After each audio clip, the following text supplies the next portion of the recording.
Oi, gente, tudo bem? Espero que sim, né? Hoje, retornando aí a mais um assunto da nossa apostila, tá? A gente vai falar um pouquinho sobre a política de cargos e salários, tá? Remuneração e processo seletivo, tá? E eu quero começar a nossa aula com uma frase. Não dá para ensinar funcionários a sorrirem. Eles têm que sorrir antes de você contratá-los, né?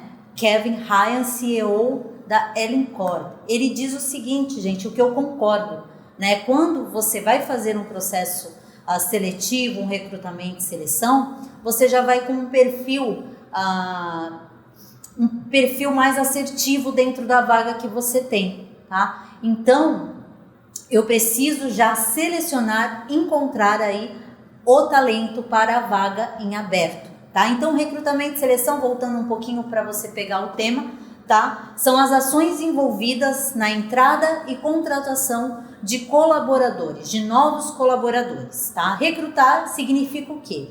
Vender a vaga, ou seja, a minha empresa tem uma vaga em aberto e eu vou anunciar, né? Eu vou vender a vaga aí para os profissionais que no momento estão procurando uma vaga de emprego ou até uma recolocação no mercado de trabalho. Ou seja, eu vou atrair os melhores candidatos para essa vaga. E só então acontece o selecionar, ou seja, de todos os currículos que eu conseguir achar, né? Eu vou selecionar o que melhor tem a ver com essa vaga, tá?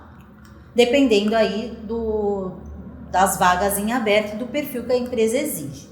Quando o processo de recrutamento e seleção é utilizado, ele acaba sendo a porta de entrada aí da organização, né? Ou seja, então a pessoa que está fazendo esse trabalho, ela precisa ter a cultura organizacional muito bem internalizada nela, porque eu sabendo, né, qual é a visão, a missão, os valores da minha empresa, eu vou poder achar aquele colaborador que mais tem a ver no momento com a minha empresa, tá? Então, é possível sim identificar os talentos no momento da entrevista, no processo seletivo e, lógico, isso acaba aí acarretando benefícios às organizações, tá? Com um processo seletivo de qualidade, não é só indicar pessoas ou só contratar pessoas, eu preciso realmente fazer um processo seletivo para achar o talento que a minha empresa necessita no momento, tá? Quando o processo seletivo ele é bem feito, né, ele tem alguns benefícios. O primeiro, eu diminuo a rotatividade da minha empresa, né? Quanto mais assertiva eu for, menos aí o colaborador ele vai sair, porque ele realmente vai ter a ver aí com a minha empresa, tá? Ganha-se tempo e dinheiro, ou seja, não vou contratar um monte e depois demitir um monte. Eu simplesmente vou ter um processo de qualidade, tá? A seleção ocorre de forma mais justa e igualitária, ou seja, sem injustiças, sem escolher alguém que já é meu amigo ou meu conhecido, então o processo seletivo ele padroniza, tá? E lógico, né, gente, quando eu tenho aí uma seleção mais assertiva, eu diminuo o desgaste emocional da equipe. Imagina, a minha equipe ela não tem que ser coesa, ela não tem que falar a mesma língua, ela não tem que ter uma comunicação assertiva. Se toda hora ficar entrando outra pessoa e saindo pessoas, entrando pessoas e saindo pessoas, a comunicação ela nunca vai ser assertiva, tá? Porque sempre vai ter um ruído, porque eu vou ter que passar a comunicação, né, a informação, perdão, para um novo membro da equipe, aí o outro membro da equipe sai, aí eu vou ter que passar de novo a informação e assim fica uma coisa errada, totalmente errada, tá? Então, com um processo seletivo eficaz, eu diminuo isso, tá? E também elimina-se aí a prática de indicação, ou seja, né, funcionários que indicam outros, né, para determinada vaga, conhecidos, né? Isso que ao longo do tempo pode se tornar aí bastante prejudicial à empresa.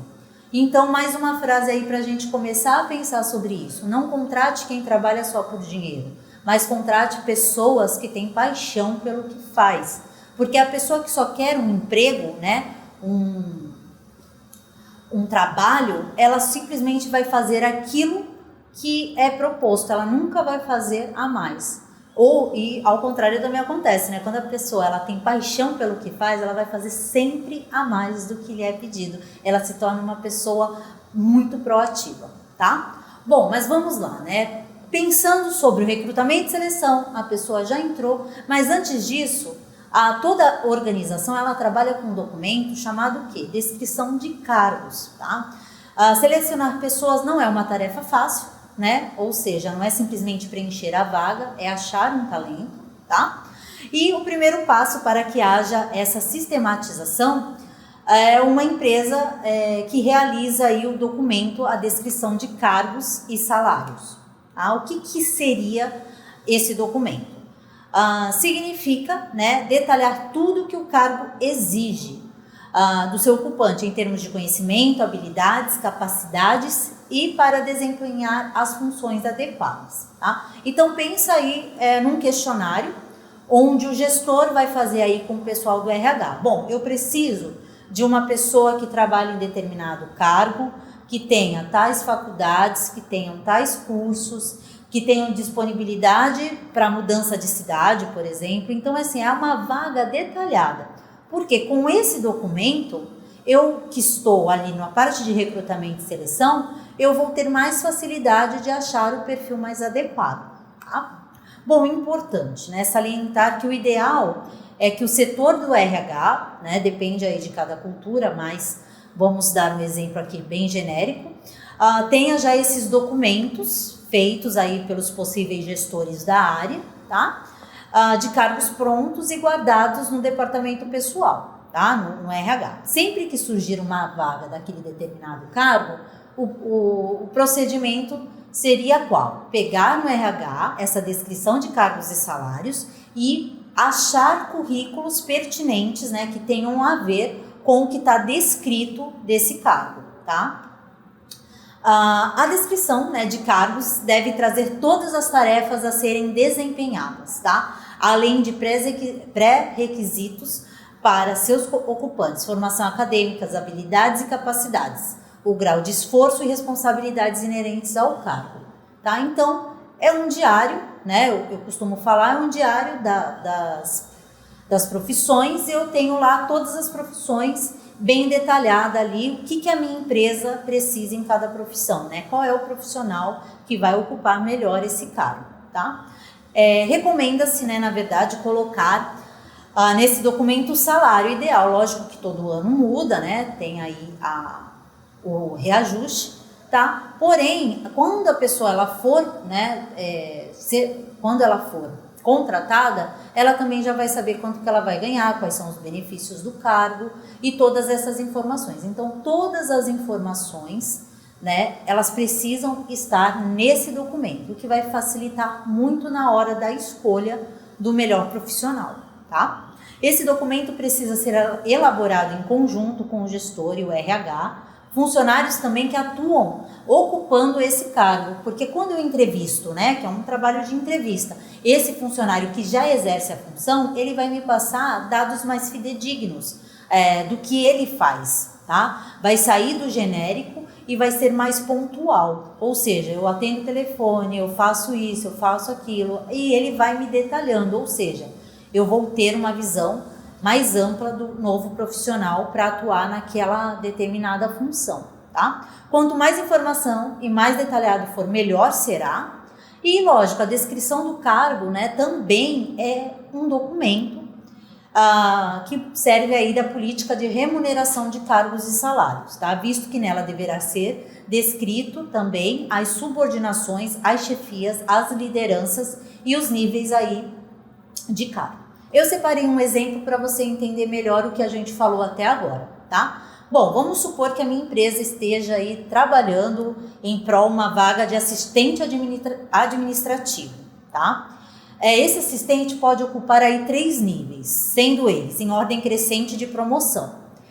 O júnior, o analista e o pleno, tá? Cada um, né, exerce a função administrativa, porém, né, com algumas qualificações a mais, e lógico que o salário também fica sendo um pouquinho aí diferente, tá? E eu preciso, né, ver qual é a vaga que ficou em aberto para poder recrutar o melhor profissional, tá? E esse documento, gente, me ajuda bastante. Por quê? Um assistente administrativo, que seja o júnior, né? Ele talvez seja o primeiro emprego dele, talvez esteja saindo de um curso técnico. O perfil, ele altera um pouco. É diferente do que eu contratar, por exemplo, um analista. Um analista já pede uma faculdade, já pede talvez um tempo de experiência. E esse documento, ele vai me nortear na hora de escolher, né? Bom, importante, as empresas, elas utilizam uma nomenclatura para atingir os níveis que se encontram cada funcionário aí de um mesmo cargo. Nesse exemplo que eu utilizei para vocês, eu utilizei o júnior, que é aquela pessoa que está começando agora, que vai ganhar um salário mínimo, por exemplo, né, ou o piso da função. Eu tenho um analista que já subiu um pouquinho, entrou há uns 2 anos atrás como júnior, aí teve a oportunidade de passar aí para o cargo de analista, passou, vai ganhar um pouquinho mais, já possui um grau de responsabilidade maior. E por último, o sênior, que é aí a questão, que é uma pessoa que já está há tempos, né, de casa, talvez um cargo de chefia, talvez uma pessoa que já tenha uma bagagem aí maior, tá? Então as empresas, elas utilizam aí a nomenclatura que elas acharem mais assertivas, né, dependendo aí da cultura organizacional delas, tá? O funcionário de um mesmo cargo, entre eles, né, acontece essas mudanças, né? Pode ocorrer o recrutamento interno. Eu entrei como como júnior. Depois de 2 anos a empresa, ela tem um plano de crescimento que depois eu vou passar para o analista, e depois se eu conseguir concluir os cursos e tiver aí dentro desse documento de descrição de cargos e salários, eu posso ocupar a função aí de sênior, tá? Mas, né, é importante salientar que muitas empresas, elas buscam profissionais dentro da própria empresa, porém são profissionais que às vezes não correm atrás da bola, ou seja, né, não se atualizam, profissionais que não fazem uma especialização e às vezes acabam achando que a culpa é da própria empresa de não dar aí uma oportunidade, né? Então, essa foi a nossa aula aí de cargos, né, de remuneração de cargos e salários.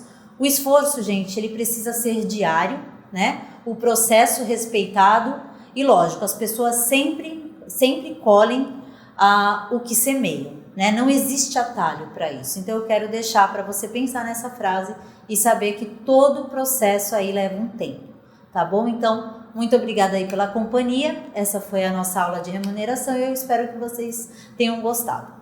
Até a próxima.